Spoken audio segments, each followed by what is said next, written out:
So people are just entering the hotel now. Welcome. My name is Suad McKennett. I'm the Washington Post international security correspondent and very delighted to moderate these two very important sessions.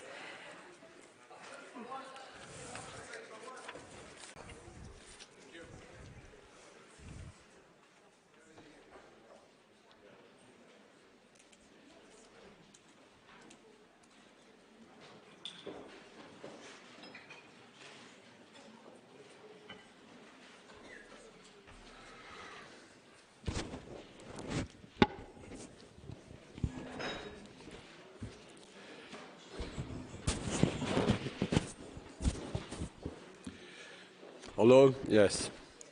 Good morning.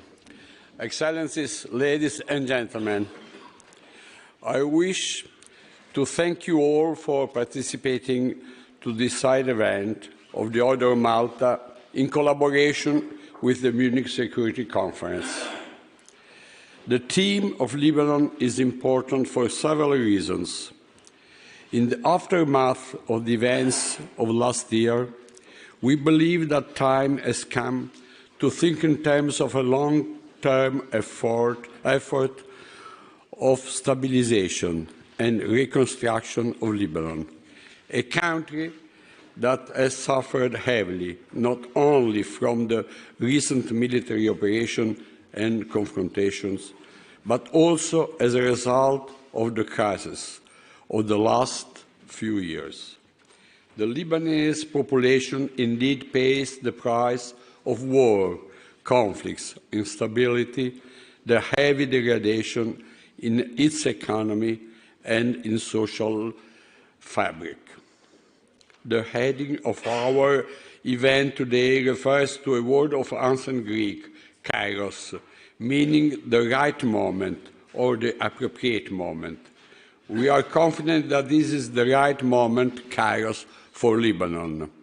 We feel very encouraged by recent election of President Aoun, and we address our best wishes to him for the full success of his mandate. His election is an important turning point, and we hope that it may also mark the beginning of a process of political The future of Lebanon also depends on the regional context. The development in Palestine, in Syria, in Iraq, and in other parts of the region really have an impact, direct or indirect, on the future of this country. The returns of millions of refugees from Lebanon, Jordan, and other countries to Syria would be a crucial factor. But the refugees should return in safe condition and above all should be in a position to live a life of dignity after huge suffering and material destruction. Syria is still largely devastated and fragmented.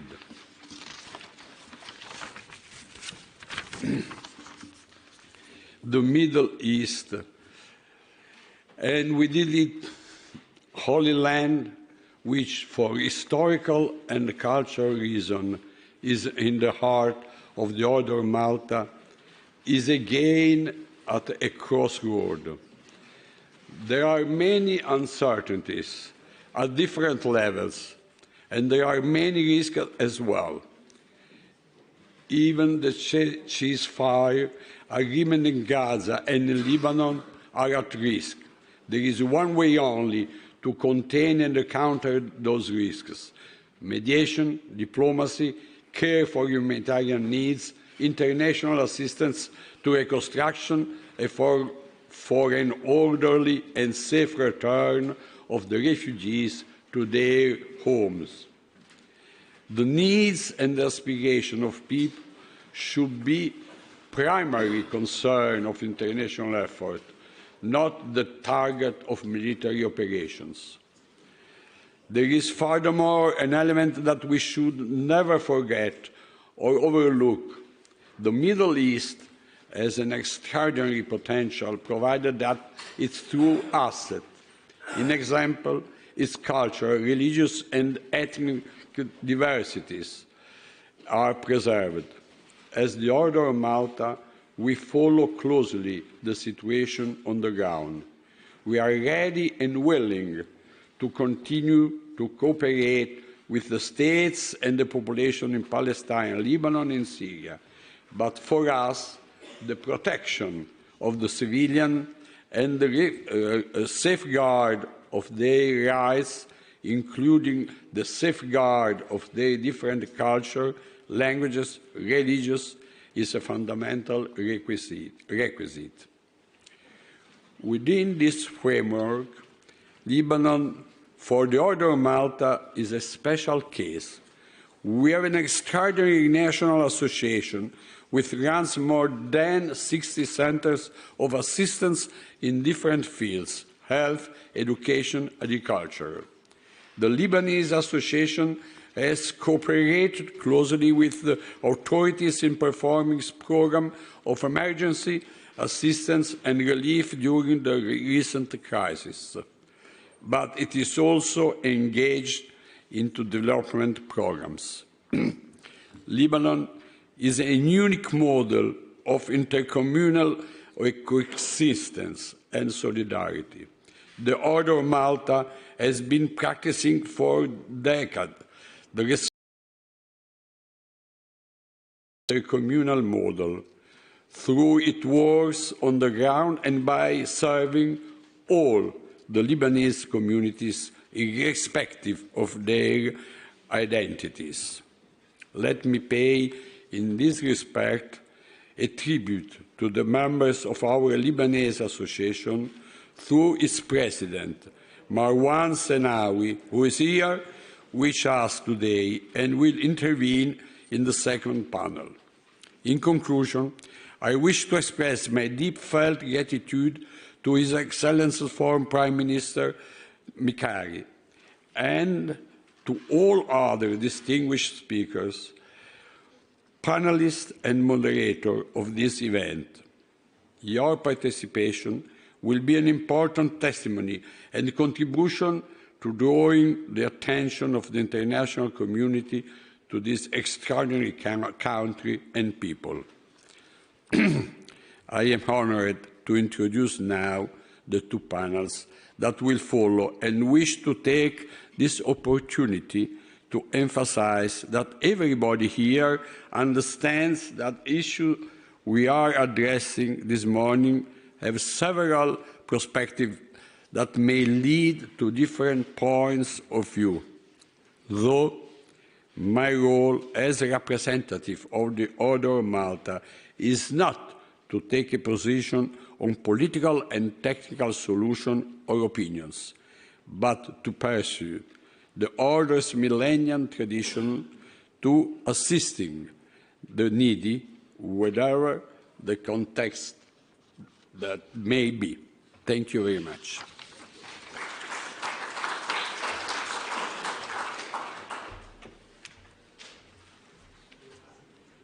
Thank you, Grand Chancellor. And now I would like to introduce and welcome the former Prime Minister of Lebanon, Najib Mikati. Please, sir, the stage is yours. And economic crisis to regional conflict. The times were filled with uncertainty, especially when we faced a political deadlock with no president for half of my term. The economic downturn was severe, with the previous government defaulting on Eurobonds and allocating over $17 billion for subsidies. Despite these setbacks, we took decisive steps to stabilize the economy. We ended subsidies, reduced public spending, and successfully stabilized the Lebanese pound. This action helped. Just a quick example, in September 2021, when I took over my position as Prime Minister of Lebanon, I'll tell you frankly, all accounts were in red. We barely can pay the salaries and the running expense of the state for 1 month. Today, we have a surplus. We are in balance of payment and surplus over $2 billion cash in our treasury. To $10.4 billion, regardless, I'm not talking about the gold, and you know in Lebanon we have a large reserve of gold, which is today we can evaluate it over $28 billion. However, the challenges were not just economic. In 2024, Lebanon was devastated by the war between Israel and Hezbollah, with the South suffering greatly. Many lives were lost, and a third of the population was displaced. We are grateful to the United States and France for their effort to securing the ceasefire. We hope that this leads to a full withdrawal of Israel from Lebanese territories, and we are committed to working with the UN and international partners to resolve remaining issues and finalizing the blue line between Lebanon and Israel and full implementation of UN Resolution 1701. The international community's support has been vital, but we need continued, coordinated effort to help Lebanon stabilize and rebuild. This support should be transparent and ensure proper allocation of resources. During the last war, we set up an emergency response unit which coordinated aid and allowed donors to track their contributions. We believe this mechanism should be applied to the recovery and reconstruction phases. Lebanon still needs external assistance to restore essential services like education and healthcare. The National Social Protection Strategy we launched a year ago requires funding to support our most vulnerable population. We also need targeted and threaten local institutions and create a foundation for long-term economic growth and stability. Lebanon has hosted over 1.5 million Syrian refugees, but the burden on our infrastructure and society has cost an estimated $1 billion as World Bank estimation. I recently had a productive meeting with Syria's President, Mr. Shara, where we agreed that the return of refugees should align with early recovery effort in Syria. As 95% of Syrian refugees in Lebanon are economic migrants, I call on all donors a comprehensive recovery plan for Syria, helping accelerate the safe return of refugees to their homeland. Lebanon political forces must commit to working together for the future of the country. We need to put aside internal political interest and focus on institutional reform, especially transparency, accountability, and justice. Revitalizing Lebanon's institutions such as the judiciary, security forces, and public services are critical to restoring public trust. I am optimistic. I am optimistic that under President Joseph Aoun's leadership, we will make progress in this area. Lebanon's cultural and religious diversity is the cornerstone of our identity. We remain fully committed to preserving it. Our pluralism has always been a source of strength, a model of coexistence for the entire Middle East. As Pope John Paul II once said, Lebanon is more than a country.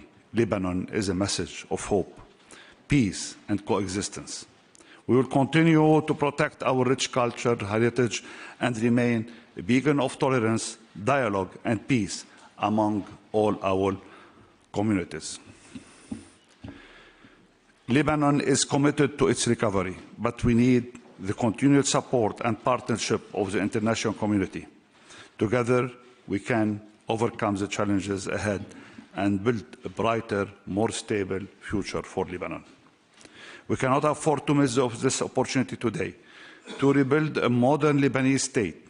We are watching the new government objective closely and hope they will build upon the foundation was led and continue the path we have started. With our continued support, I am confident that Lebanon can emerge from this crisis stronger, more united, and with a brighter future. I invite all of you to stay engaged with Lebanon as we work together towards a better tomorrow. Just a word. Finally, today marks the 20th anniversary of the death and losing of PM Rafiq al-Hariri, a legendary leader that lived and died for unity among all Lebanese and just for the prosperity of Lebanon. Thank you very much.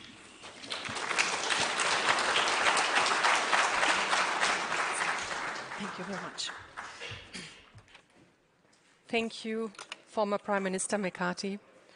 I would like to invite Cindy McCain now, the Executive Director from the World Food Programme, to make a few opening remarks.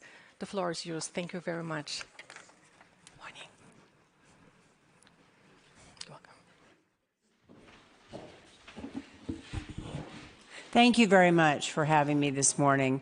I'm very grateful to be here and to be honored by the ability to speak to all of you on such a difficult topic. Excellencies, ladies and gentlemen, thank you for being here. Let me start by thanking the Sovereign Order of Malta for bringing us together for the discussion of Lebanon's future and what's required for its people to achieve the peace.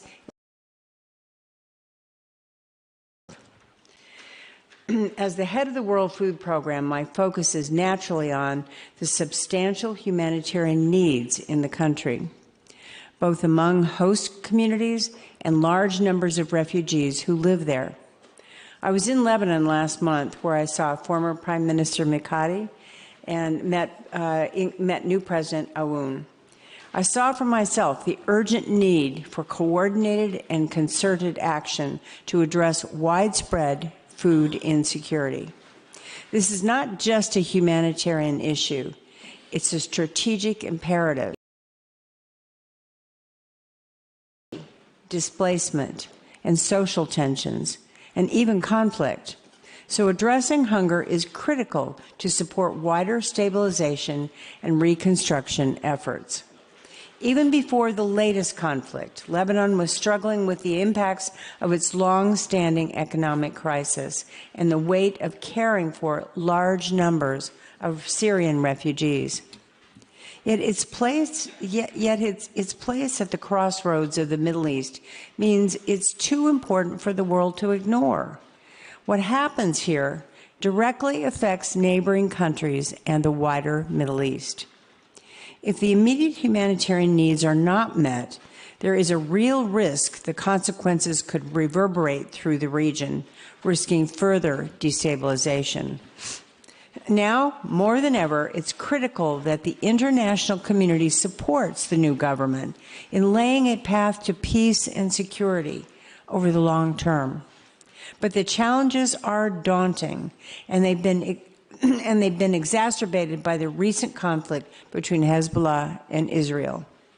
The fragile ceasefire agreed last November must remain in place. The stakes are simply too high for it not to. This is essential to protect the space for the effective humanitarian action to tackle the high burden of needs in Lebanon. When the ceasefire came into effect, 1.59 million people were facing acute food insecurity. That's almost 1 in 3 people. This includes 928,000 Lebanese citizens and 79,000 Syrian refugees and 84,000 Palestinian refugees. Sadly, the latest forecasts indicate these numbers are likely to rise. Yet I still have hope in Lebanon's future. WFP aims to regularly assist the 1.35 million food insecure people in the country, including 350,000 people directly affected by the recent conflict. Many are being supported through the international community. To deliver on these vital objectives, we must all recognize what is at stake and invest the resources and attention required to ensure effective humanitarian support for the most vulnerable communities. The resilience and courage of the Lebanese people should be our inspiration. They are relying on us to help them build a more peaceful and stable future. We must not let them down. Thank you for having me. Thank you.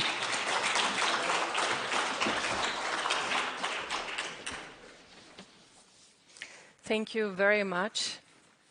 I would like to introduce and welcome also now our three panelists here. We have Hagar Shemali, the former director for Syria and Lebanon at the National Security Council of the White House, Marwan Mouash, Kingdom of Jordan, and Jan Kubic, the former Special Coordinator for Lebanon of the United Nations. Welcome.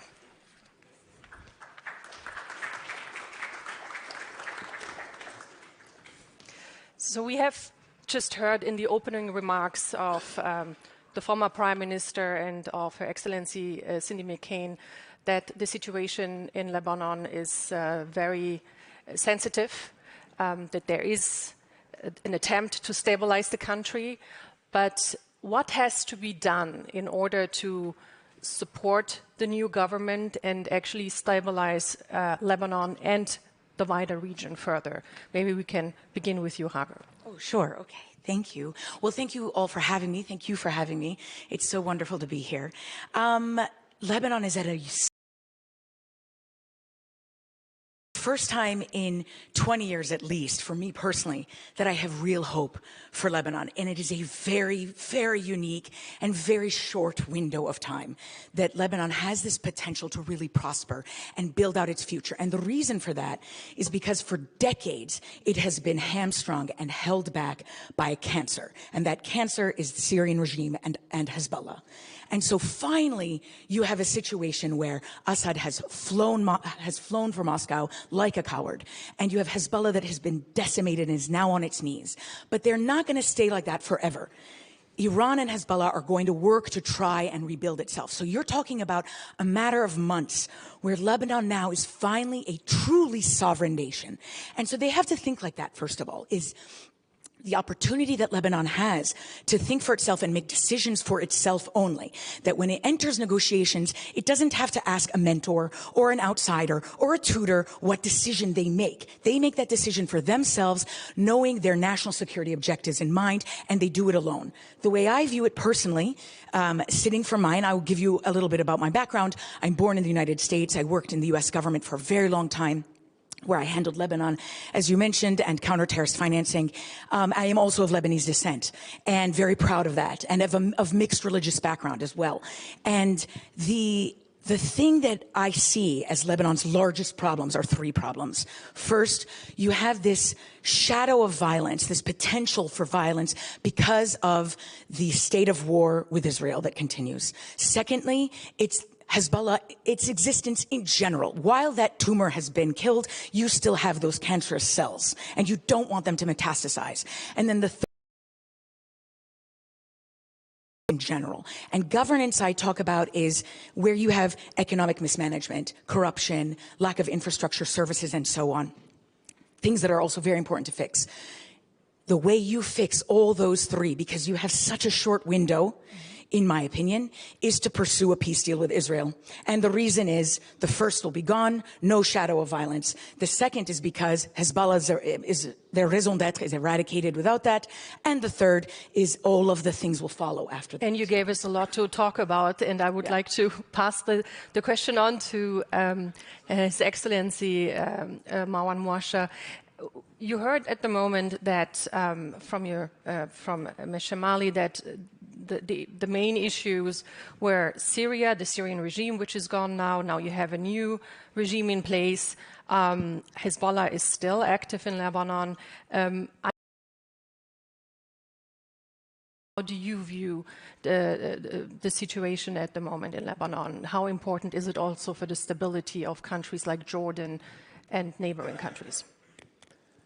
In mathematics, to solve a problem, you need to meet necessary and sufficient conditions. What has happened in Lebanon is a necessary condition to move forward. It's still not a sufficient one. In other words, there are still challenges. I agree that the loosening of Hezbollah, the change in regime in Syria offers Lebanon is a lot of hope. I don't agree that Lebanon has to sign a peace treaty with Israel. Lebanon cannot do this alone. Even Saudi Arabia could not sign a peace treaty with Israel. So is that it cannot maintain at this point. I think the first order of business is to sign an IMF deal. That's the first Lebanon can make in order for the international community to help it. Lebanon has to help itself, and I think there is hope that an agreement with the IMF is now possible and will not be blocked by Hezbollah or its supporters, as was the case before. But Israel also has to stop interfering in Lebanese affairs. Israel so far is refusing to withdraw from South Lebanon, and it has to do so in order to give the Lebanese government room to do the things it needs to do without Israel's interference. Mr. Kubish, could you give us an insight? I mean, you were in Lebanon, you worked there on behalf of the United Nations, and you had to deal with the different fractions. How is it even possible for an international organization?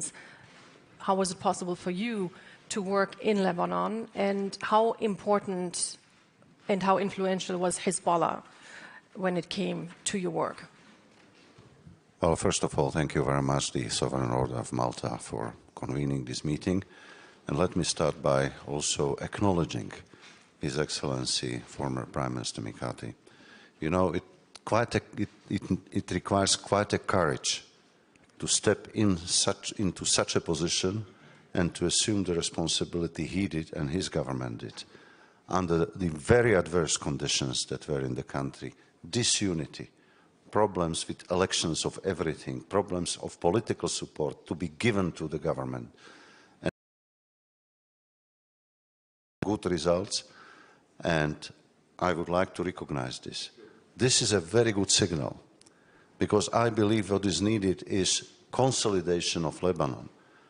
There is an opportunity. What we have is the new president who is absolutely focused on strengthening the state of Lebanon and firmly keeping in hands all the questions of security as the prerogatives of the state. This is what was missed and missing during the previous many years of the country.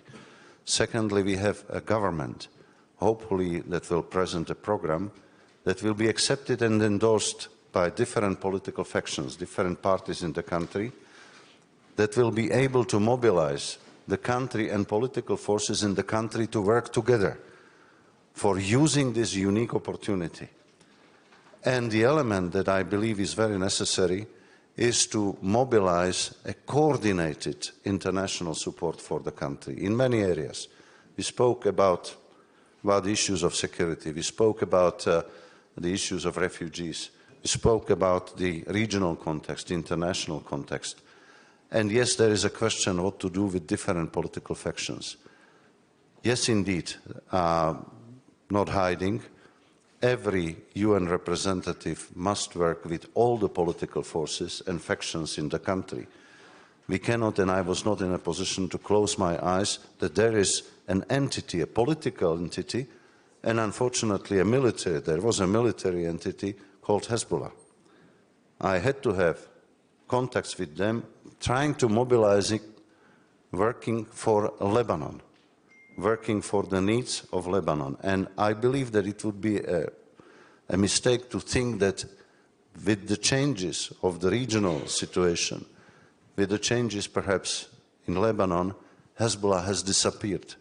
With the degradation of their military capabilities, that they have no military capabilities and no influence over the population. And you will see it. You see it even now, and you will see it in the future. It's true that their position is much weaker and will be weaker, given the overall context. But they are still there. So what is important is to mobilize them to work for Lebanon and not to think that we will close our eyes and they will quite of a sudden disappear. It's not to empower them. Who must be empowered is the leadership of the country, is the president, is the army as the backbone of the country. Let's support the army, because the army will be able then to deal with the issues in the south and to ensure the supremacy of the state over all the questions of security, not only managing the situation in the south, but basically being able then to manage the situation in the region with the neighbors of Lebanon. So this is one of the messages and one of the comments that I wanted to take on your question. If I can ask a follow-up question there, do you believe that if the international community would step in now and actually support Lebanon further, that this would reduce the influence of Hezbollah even more?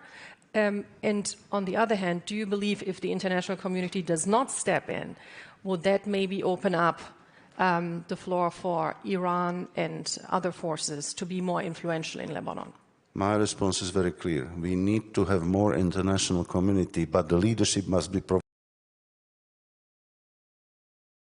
by Lebanon, not by individual countries or group of countries, but by Lebanon, because the authorities are there. That's a unique opportunity. We have the president, we have the government that was endorsed and hopefully will be, his program of the government will be endorsed by the parliament, by the political forces. Therefore, give them a chance to shape the future of Lebanon, to keep it in their hands, but it must be with a strong support and engagement of the international community. Not only the UN and the whole system is there and will be there, but the capacities of UN are limited. But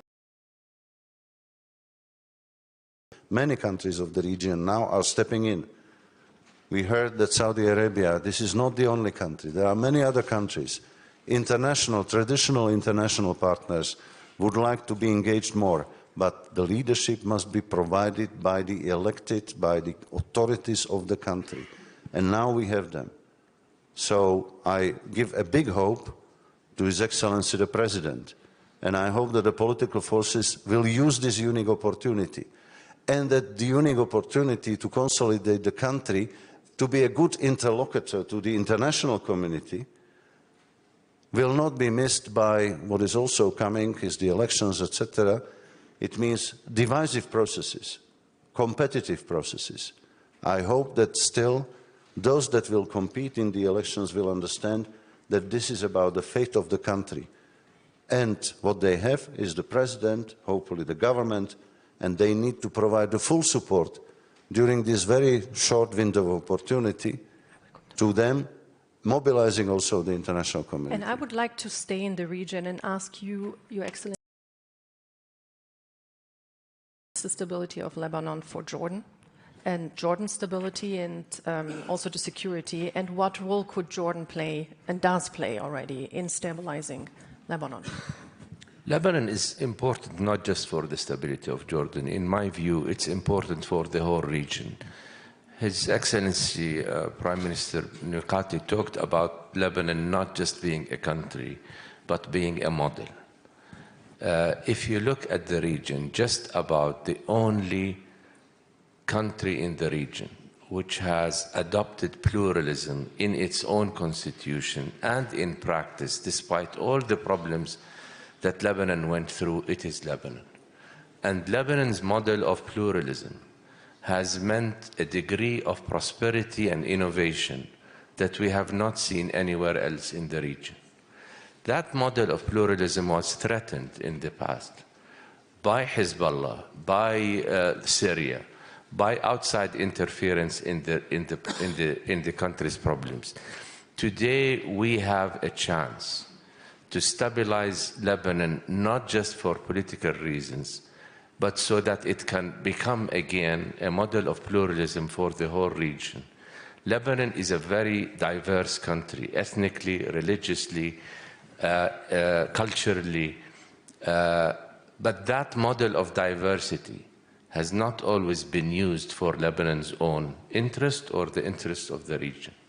Today we have hope that this model of pluralism can once again give the whole region an example of what diversity, which of course exists in Iraq, in Syria, in Jordan, in many other countries of the region.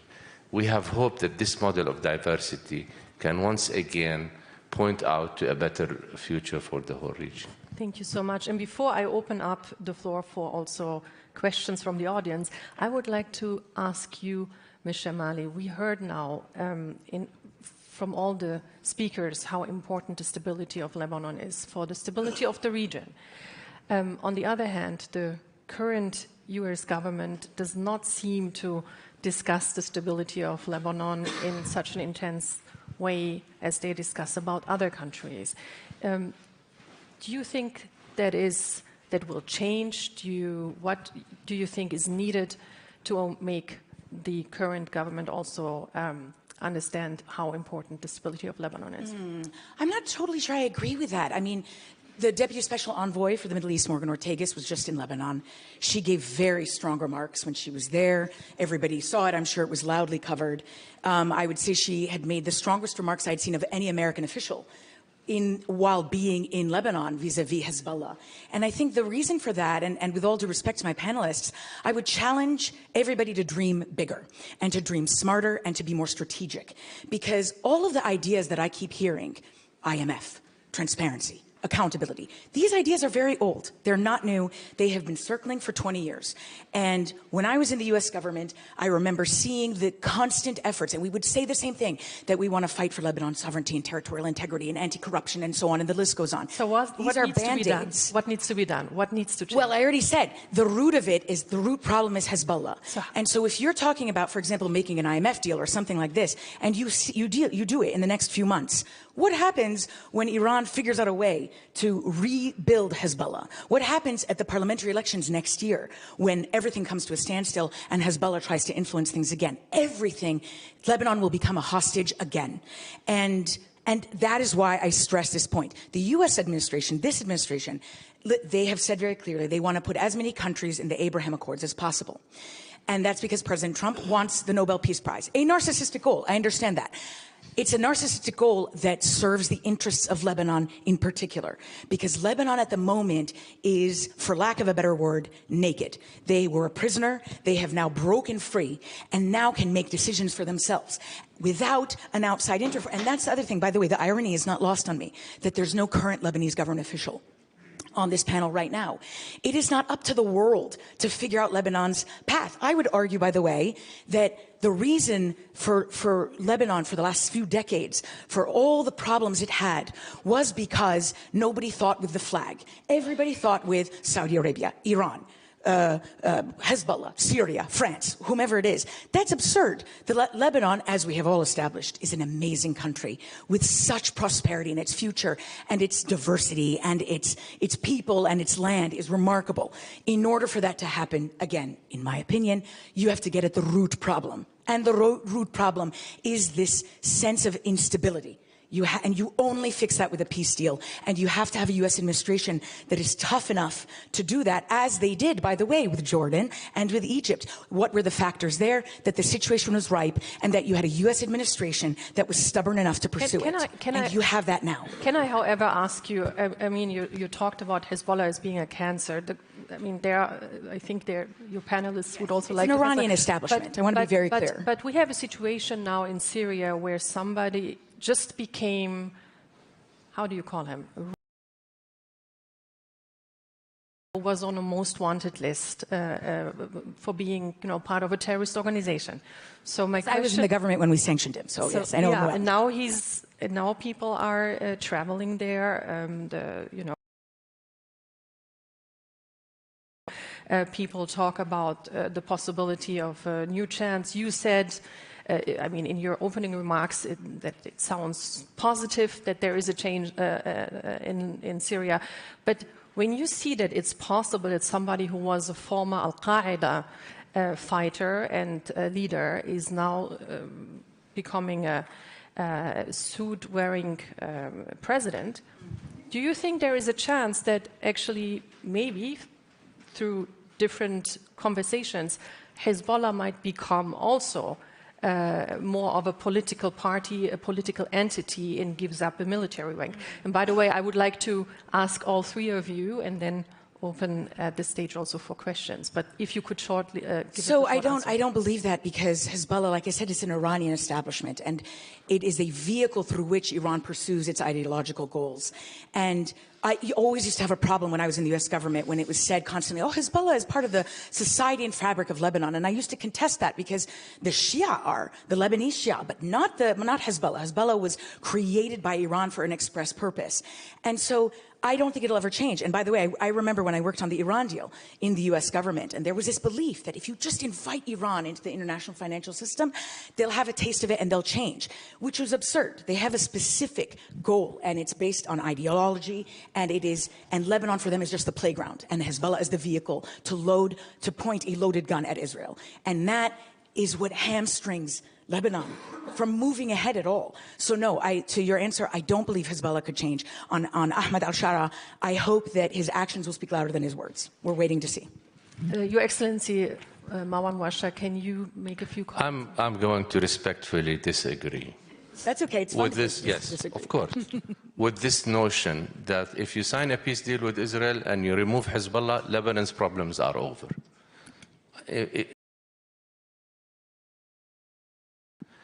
Hezbollah's weakening is needed in Lebanon, but it doesn't solve Lebanon's problems just because you remove Hezbollah. Lebanon has having to do with a dysfunctional system that needs to be addressed, whether Hezbollah is there or not. Signing a peace deal with Israel is not going to resolve Lebanon's problems. It's going to add to them. Jordan signed a peace deal with Israel 30 years ago. Did that prevent Israel from today asking for mass transfer of Palestinians into Jordan? So let's not be simplistic to say that only if we sign a peace deal with Israel and we remove Hezbollah that the problems of Lebanon are over. Lebanon has a number of problems to deal with. And this is the new government and the new system gives us hope. The loosening of Hezbollah gives us hope. The new regime in Syria gives us hope. But to claim that only if we sign a peace deal and we remove Hezbollah, all of Lebanon's problems would be over, let me respectfully disagree with this. Syria today needs to be supported to remove the sanctions unless the international community cooperates. So we have a golden opportunity here to nudge the new Syrian regime into becoming a more inclusive one. Yesterday in Paris, the international community came up with a series of conditions that offer a road the right way. If we do as we did in Iraq, and we say we're not going to deal with the new regime in Iraq after the Iraq War of 2003, Iraq went into the hands of Iran. So in my view, we cannot afford to look the other way. We need to work with the Syrian system, but not unconditionally. May I ask you, Mr. Kubish, are you optimistic when you hear all the different ideas of what needs to be done about a stable Lebanon, about stable Syria? Well, I see a major opportunity that has not been there for quite a while. First of all, because of Lebanon. Once again, let's not forget, Lebanon has the president, hopefully a government with a good reform program that needs to be supported, and I see that the international community is at least nominally willing to support the new authorities in all the aspects that we need to provide support to. So from that perspective, indeed, it's the homework of Lebanon that can stabilize the Lebanon and contribute to the stabilization and predictability of the situation in the region. As we know, this is one of the roles, and this is the hope of Lebanon, because it's indeed showing certain examples. Secondly, the regional context.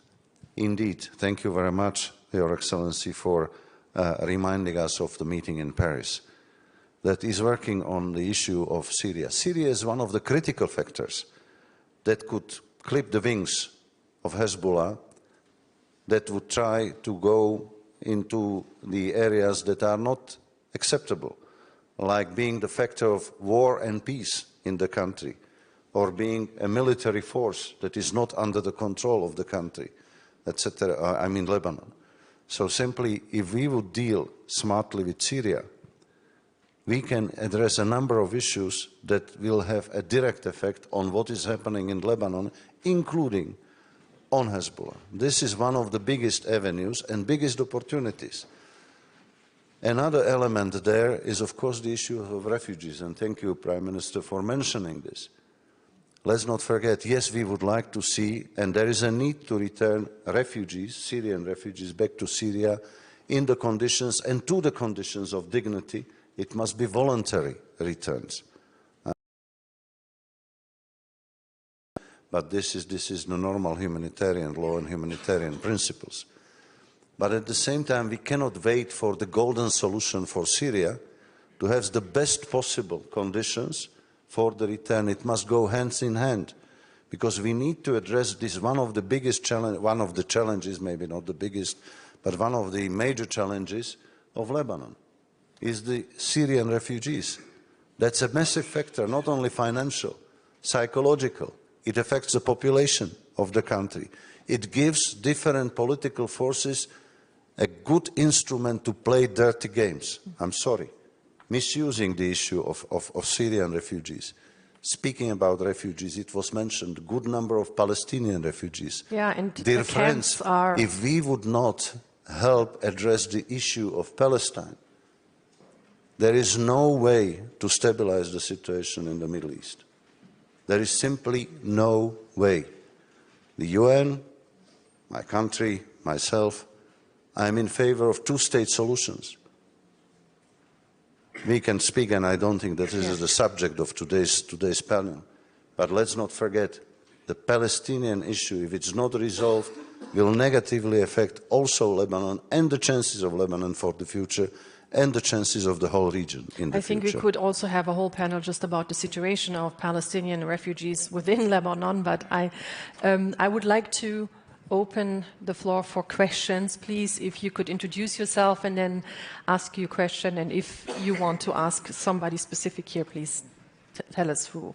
Do we have a microphone? Please. Thank you very much. Mina Al-Araibi from The National. I have two questions, if you'll allow me. Mr. Mashra, I want to ask you how to resolve the issue of the hundreds of thousands, if not millions, of Lebanese affected by the banking crisis. We heard some very optimistic figures from former Prime Minister Najib Mikati, which raises the question of how can people get their, at least part of their savings back, and how important that is for the stability of Lebanon. And Mr. Kubish, if I can please ask you, of course, it's the terrible anniversary, 20 years since the killing of former Prime Minister Rafiq al-Hariri, may he rest in peace. What is the future of the political system? We've heard people repeatedly say the political system in Lebanon is dysfunctional, and the weakening of Hezbollah, of course, has played an important role, and also an optimistic moment with the current president and prime minister's elections. But going forward, how can this dysfunctional political system become more functional? Thank you. Thank you for your questions. Please. Mina, I'm not an economic expert, and even if I was, I'm not sure I can answer your question. We have former Prime Minister Mikati with us, who's much more able to answer the question. To me, I think the first step is an IMF deal. That's the first step, and then you go from there. But again, I'm not a Lebanese, and I'm not an expert on the economy. I doubt that this issue is going to be solved satisfactorily. But maybe Prime Minister Mikati has a different answer. Well, for me, Lebanon has a very unique political system that reflects the realities on the ground. Confessional realities, the realities of the population. And yes, it doesn't function properly, but it doesn't mean that you have to scrap it. Because from my perspective, this is still a good fundament for the future. Make it work. That is what is important. Find enough political courage. And yes, maybe there is a good time, not now, because now there are other priorities, but a little bit later, to have a brainstorming about why, what is the problem. So to fix the problems, but not necessarily to scrap the system. This is me as non-Lebanese. I'm sorry to say something about Lebanon because I don't feel competent enough. But definitely this is not me. I'm not a Lebanese. I cannot speak for them. This is from outside. But as someone who loves Lebanon and loves the people of Lebanon, the system is unique. Yes, sometimes doesn't work, but I would not call it totally dysfunctional. It reflects the realities of the country, the basic realities of the country. If needed, let's correct this. Let's have a brainstorming. There are some ideas, by the way. During my time, I had discussions with a number of political leaders from different factions, different confessions. They were saying perhaps there is a time to have a brainstorming, but it is such a tricky issue and such a divisive issue that you can do it when the situation in the country is more stable. Otherwise, you would just destabilize the situation. So this is not... Ambassador of the UAE to the US for the first time, the first Arab state who essentially opens up the door for this rather bizarre idea, in my view. I would like to hear from the panel, what would the consequences be for Lebanon if these plans were to go forward? And I ask that particularly Hezbollah, Iran, etc., is the only issue, then this should not be a problem if the Israelis were to go forward with this and the US were to go forward with this. But I would like to hear the views on what the consequences will be for Lebanon if this plan were to be implemented. Thank you very much. And you're asking all three panelists? Anyone? Okay, maybe short answers from each one of you. Do you want to start, Michelle? You know, I haven't really thought about how much, if that actually were to go through, what it would do to Lebanon. You certainly wouldn't want to see what happened to repeat the history of 1970 when the Palestinians went to Jordan and you had Black September and then many of them were kicked out and then pushed to Lebanon and eventually started the civil war there, right? So if you saw displacement of that kind in such masses with a goal of creating that kind of instability, then I would only see instability in that respect. Usually the reason I don't think of it as much is because if the question of refugees, the Palestinian refugees in Lebanon, believe it or not, is not something that Lebanon and Israel would figure out. According to the Madrid Conference of 1990, it's between the Israelis and the Palestinians that when they pursue a two-state solution, which hopefully they do, that it would include figuring those refugees and presumably others. So I would assume instability, but you know, I don't know that it's a direct link or that it's an inevitability. Please. For the first time in the Arab-Israeli conflict, the United States is taking, not just supporting, but promoting the issue of ethnic cleansing. It's a clear violation of international law. And if that is to take place, it has repercussions not just on Lebanon, on the whole region. Candidly, I don't see how it can take place, frankly. Gaza is not owned by the United States to do with it as it pleases. The Palestinians are not pawns to be moved around any time the United States chooses to. After 16 months of bombing, the Palestinians are not crowding at the Egyptian border. They are going back to their homes even knowing that their homes are no longer there. So it's a bizarre idea. It's more than a bizarre idea. It's an illegal idea. It is contrary to international law, and it will not pass. I'm telling you, it will not pass. Arab states today are unified, and they have not been unified for a very long time. They are unified over this because they all understand the repercussions of this. And today, Arab states are in the process of putting together a reconstruction plan for Gaza while keeping the Palestinians there. And for the because we have just a little bit of time left. Please, sir, could you ask your question, short question, I hope. Thank you so much. Bashar Al-Halabi from Argus Media, and it's a follow-up on the question Mr. Parsi asked to Dr. Masher. I would like to lean on your experience as a former foreign minister and an ambassador to Israel.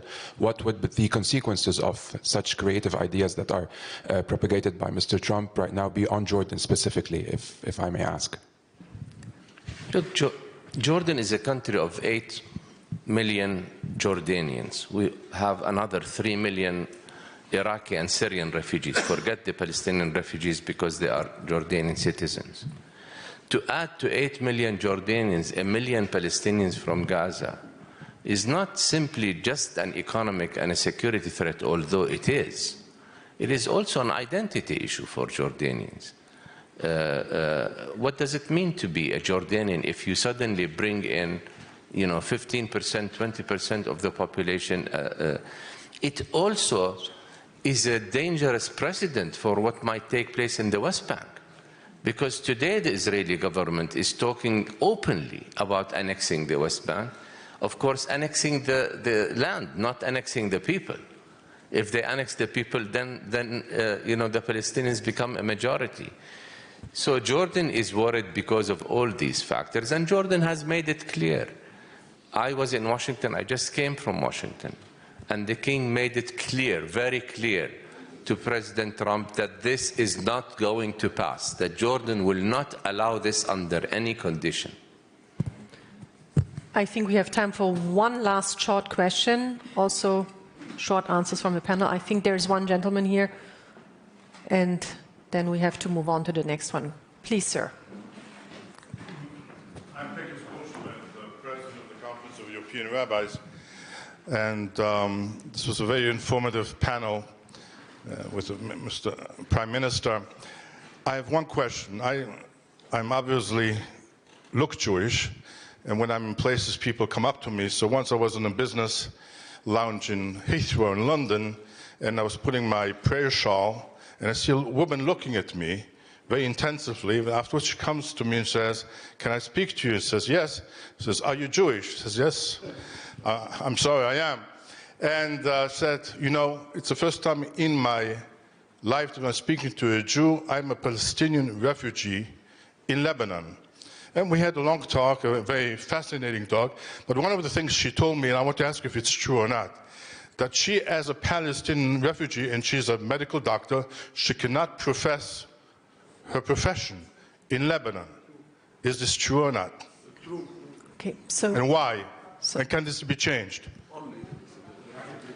Who would like to answer? The former Prime Minister would like to answer maybe the question? I would like to make an intervention later on when we're at the closing. Okay. So who would like to answer the question? Why is that the case? I say why, because the medical doctor is an order, and the order is just for Lebanese exclusively. And she is not Lebanese, she cannot practice. I'm sorry, sir, Prime Minister, if you... The medical doctor, it is an order in Lebanon, and the order is exclusively for Lebanese that they can practice engineering, doctor, and lawyer. These three professions, it's concentrated for Lebanese only. Of course, the question would be why. Not Lebanese, but that's the law. So, that's the law. I hope you got your answer. Thank you very much to all of you. Thank you. This was a very important conversation. And thank you to the audience. Thank you.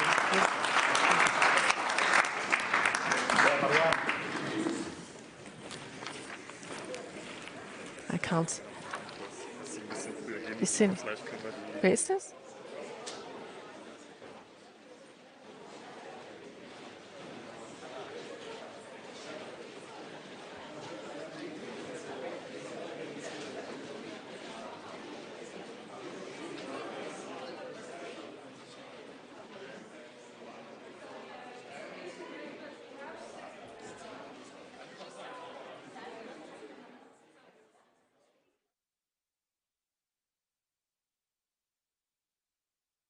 I don't think anyone hears me. Okay, wonderful. Ladies and gentlemen, please can you be seated because we have a second very important panel. And I would like to introduce and invite the panelists up. Excuse me, Mr. Prime Minister. We have this very important second panel. I would urge you, everyone, to please be seated. And I would like to invite Ms. Maha Yahya, the director of the Carnegie Middle East Center of Beirut. Mr. Marwan Sehnawi, are you in the room, sir? The president of the Lebanese Association of the Sovereign Order of Malta. And His Holiness Moran Mor Ignatius Afram II. Please, sir, can you come to the stage? Thank you very much. The video. And I was just told. I have to leave at 11. I know. We will. Yeah. Okay. I'm sorry. No, I mean. I have a meeting. Okay. So, unfortunately, Ms. Yahya has another meeting and everything was delayed, as you all know. Please, sir, be seated. I understand there will be a film shown now, which, please, if you could start the film about the work. Just give me a first question. Yeah. I leave at 11:05. No, I will. Don't worry.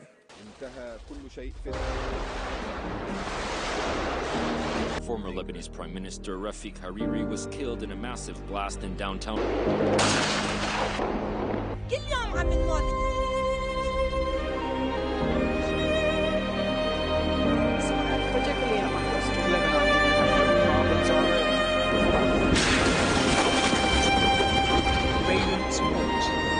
Through decades of wars, crises, and uncertainty, one constant remains.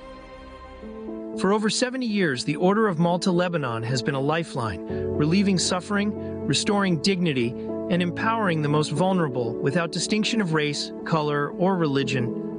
Amid instability, we stand firm, neutral, independent, and apolitical, serving only one cause: human dignity. With 60 programs nationwide, we carry out 1.5 million services every year. As a leading provider of primary health care, our 25 centers and mobile medical units stretch across Lebanon's most fragile landscapes, ensuring that no one is left behind. We cover 20% of all subsidized medical consultations nationwide, offering care where it is needed most. But healthcare is just one pillar of our mission. Through 19 social structures, we help marginalized individuals reclaim their independence, strengthen resilience, and rebuild their lives. Our agro-humanitarian program spans 70% of Lebanon's agricultural land and services, producing 80 million seedlings annually, supporting small farmers and SMEs, driving policy change, and reinforcing food security. Because we believe that true empowerment, we amplify our reach and drive lasting change. Faith guides us. Love, solidarity, coexistence, reform, and sustainability drive us. As St. John Paul II once said, Lebanon is more than a nation. It is a message of freedom and an example of pluralism to the East as well as the West. Through our mission, we ensure this message lives on, a message of lasting dignity, resilience, and peace. Thank you very much for this video that showed the work of the Order of Malta in Lebanon. I would like to begin with Ms. Yahya. We just saw also in this film, and we heard that Lebanon is a country where you have coexistence of many different cultures and religions. How secure is that at the moment? And is there also a sensitivity given what is happening in Syria and what is happening inside Lebanon? Maybe you can give us an insight about your own impressions, please. Thank you. Yes, I mean, I previous panel, Lebanon, I think, needs to be considered as a regional public good. It is the response to ISIS. It is a response to ideologies like ISIS, because it's the only place, despite all the problems we have, and God knows we have plenty of them, it is still a place where pluralism, coexistence is very much in place.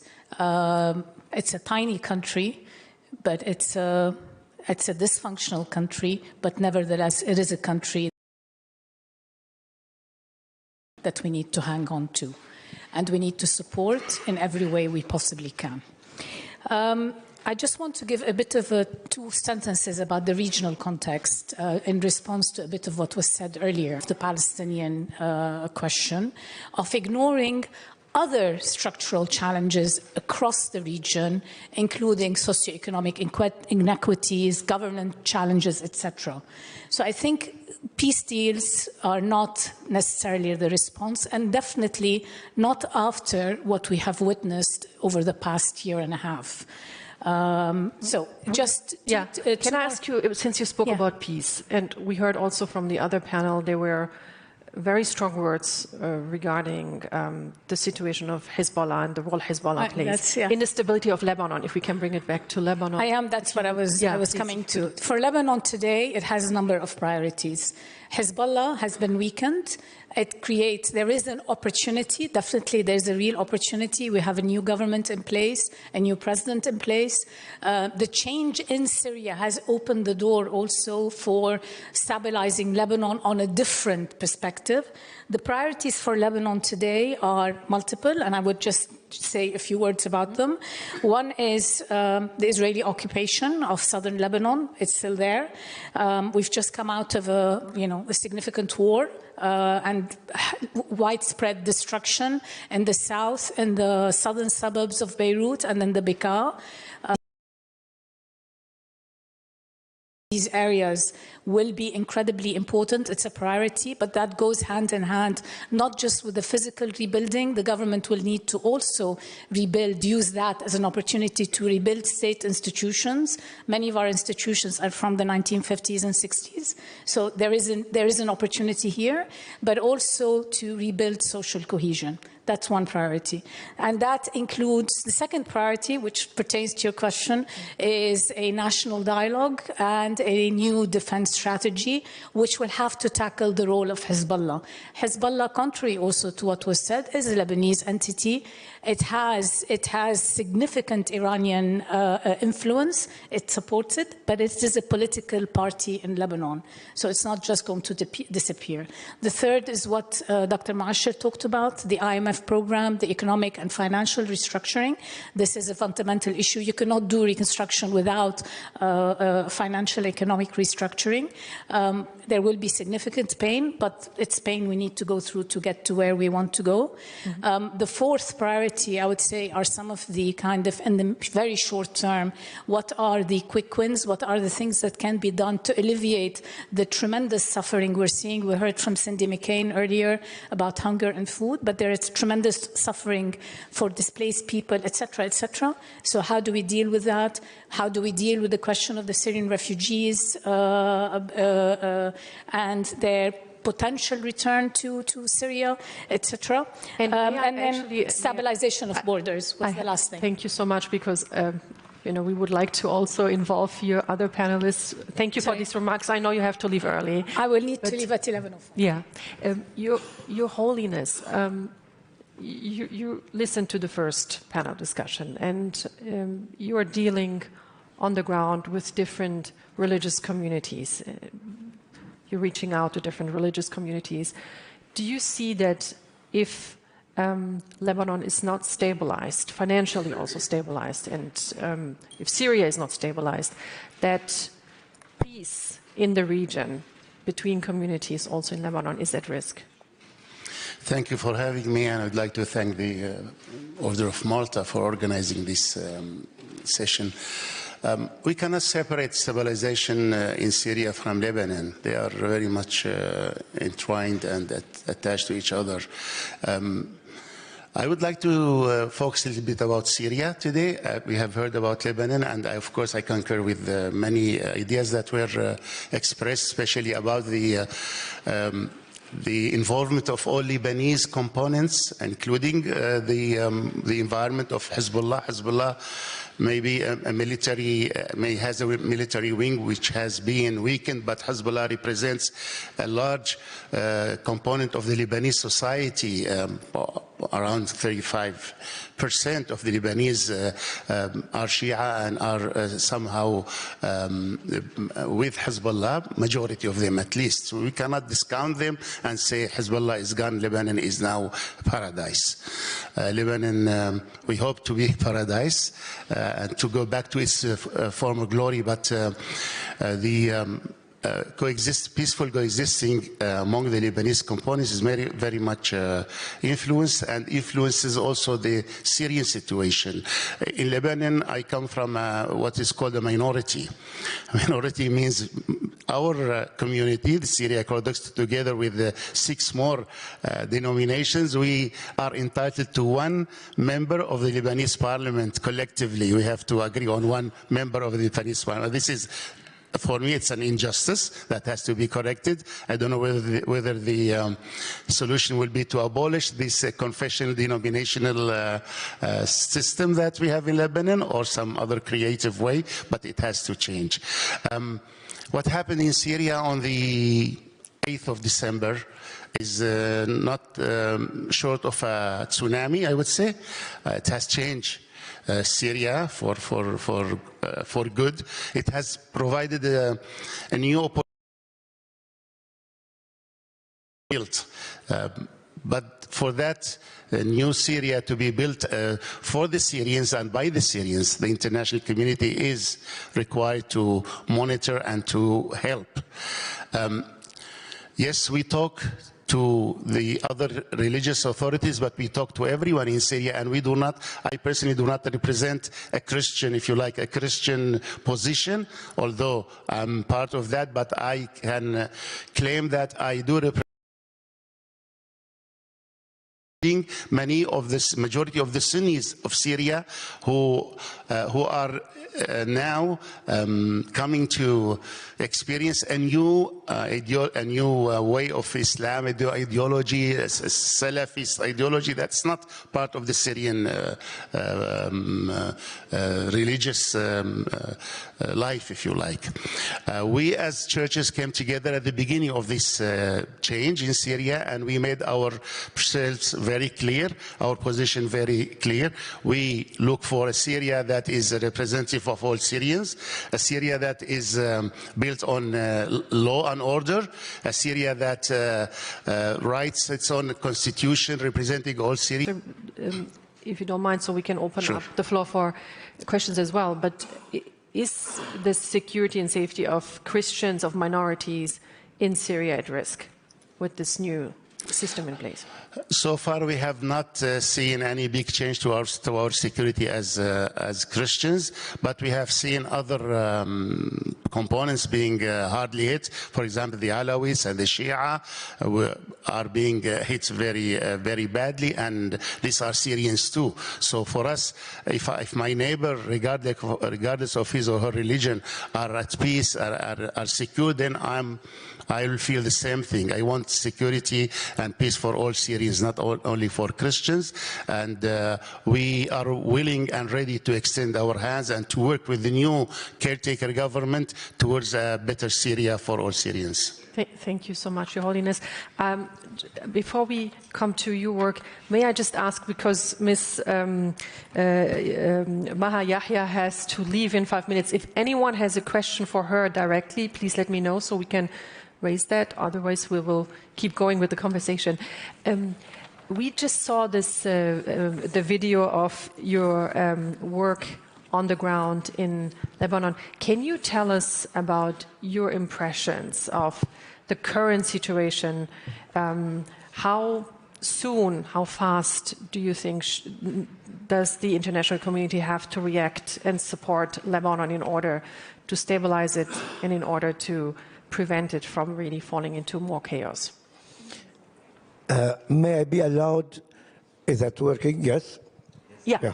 May I be allowed first to thank very much the Grand Chancellor for organizing with the General Manager of the Order in Rome such a conference, and for our former President Mikati. And I want to emphasize, because it's very important to know, today's circumstances have changed, but what Mr. Mikati did during those 2 years allows us to be here today. Otherwise, we won't have been here today. And I would like to thank him also, because that's very important to remember. Now, as you know, I'm just a servant at the order as a president, but I will tell you our concern as an order is not politics. So I will not be concerned by nor Hezbollah nor anybody else. I'm concerned by only one thing: how to make Lebanon, I will not say it great again because the example is not absolutely the right one today, but I'm concerned to have the concept of Lebanon, this laboratory of living together again on foot. For that, we are concerned by how do we build the rock of Lebanon, and the rock of Lebanon is the people of Lebanon. Because any construction who will be built on sand will be destroyed again, as this happened since 50 years. The only way to survive is to build a rock. The rock is a society. How do you build a society? You just have to come close to them and rebuild their dignity. How do you build their dignity? You build their dignity in providing them with what they need to feel that they're human beings. This is why we are, through our 60 projects, reaching today around 1.5 million of our citizens. Every move we do is based on civic education. This is where we give them health, we give them food, we give them capacity of surviving with dignity. The moment that the Lebanese population will be able to forget that they're Christians, Sunnis, Shias, we work with all communities, but it's one people. When we will have put out of their minds that the real protection is to be a Shia or a Christian or a Sunni or a Druze, then they will become Lebanese. The moment they will become Lebanese, Lebanon will be again the message of St. John Paul II of a concept for the future. So maybe you, sir, need to work on the plan to make Lebanon great again, as you said. But I would like to open the floor for questions before Ms. Yahya has to leave. Thank you. You're an avid observer of the Lebanese political scene in general, and you've experienced multiple governments. What are your expectations to Nawaf Salam's government? What should we as Lebanese expect in the next year and 4 months, perhaps, until the next elections? Thank you. Well, first we need to remember this will be a short-lived government. It's a year and a few months only until elections. Technically speaking, I think what we can expect is they will likely put the economic and financial reform on track. They will likely expand some of the social protection mechanisms that are already in place and upgrade them. And this is my reading. I mean, I'm not a government official in any shape or form, but at least, what we're seeing. They will likely launch a program on the reconstruction and rebuilding. It's a very tricky portfolio because you want to use the reconstruction to 3 months. And frankly, the last probably 6 months, I don't know whether they will try and change the election law. I have no idea. I think it's too short a time period to get consensus around something like this. We'll see. I mean, they'll move on certain files, like, but in big terms. And I think also, the final one will be the question of the borders. That will be a top priority, the border with Syria, but also the border with Israel. Thank you very much. We have, I believe, a comment from the former Prime Minister of Lebanon. Thank you so much. Thank you. Just if I may conclude what we heard for this very interesting debate today. I'm optimistic Definitely, I'm very optimistic with the new leadership in Lebanon, with the President of the Republic, with a new government, very good ministers and elements in the government. But unfortunately, during the last couple of decades, we miss opportunity. Today, it's a golden opportunity. I am worried to miss this opportunity. That's clear what I say. And what we have to do, the roadmap is clear. We have to start with the South. South, full implementation of Resolution 1701, full withdrawal of the Israelis from Lebanese territories, agree upon the blue line, the border with Israel, and we have a long-term stability in the south of Lebanon. Then we look to the eastern border. We have 350, only 51 kilometers demarcated. We have to also to agree with Syria upon the border. Then to look internally for reform, and reform will start with bank restructuring law that our government proposed to the Council of Ministers, and we hope that now they will follow. Among other reform we have to do, as Marwan mentioned, the IMF agreement and others. So this can be done, but I'm worried that we miss the opportunity because we over-amplified the role of Hezbollah in the past, saying missiles and so on. Today, we should not neglect or ignore the role of Hezbollah. Thank you. Thank you, Prime Minister. I would like to thank you so much. I would like to actually conclude this conversation today with a question to both of you. Somebody said earlier we need to dream big. You, Mr. Sahnawi, said what is needed in Lebanon is to get Lebanese to the point where they think about each other and see each other as Lebanese. Now, may I ask you both, is there a dream for the whole region where a Lebanese, no matter if Shia, Sunni, Christian, will go and visit Israel, where an Israeli, no matter what religious background they have, will at some stage be able to go to Syria and to Lebanon? Is this something that I think it's possible only if there is solution to the Palestinian-Israeli issue. This is the core of the whole conflict in the Middle East, and it's also one of the reasons for the rise of some extreme military, political, religious movements in the region. If there is a just and lasting solution for the Israeli-Palestinian issue, then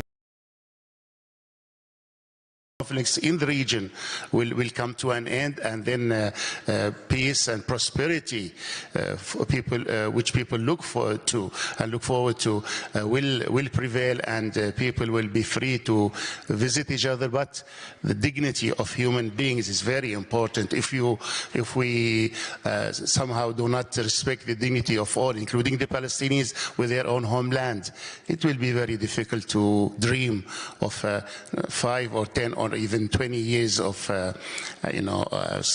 where we can freely and easily go and visit each other, with, of course, the recognition of the importance of the religious sites in all these places, which should be accessible and open to everyone. But the political situation in the region does not allow us. So the Palestinian issue resolved will be a must before that dream comes to be true, to be reality. Thank you, Your Holiness. Mr. Sahnawi, one word to say: let us not be afraid of nothing. Let us build hope and invent tomorrow. Full stop. And we will succeed. Thank you very much. With this